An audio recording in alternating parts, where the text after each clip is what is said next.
Отивам във Варна Стрит Фуд Парк. След малко майстърски аперол шприц в караваната на Дилайт.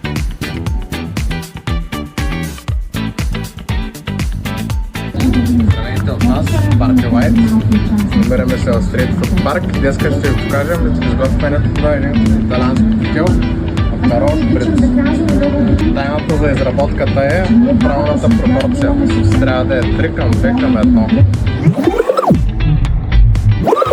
При вече охладената чаша с лед, което сме го направили предварително и сме махнали ненужната вода, наляхме нужното количество аперол.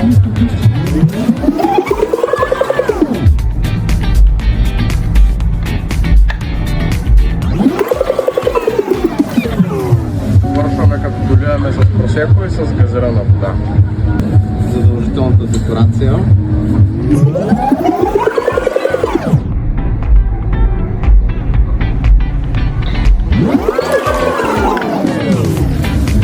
Заповядайте при нас да разгледате останалата част от нашето меню, да пробвате нашите топли и студени напитки.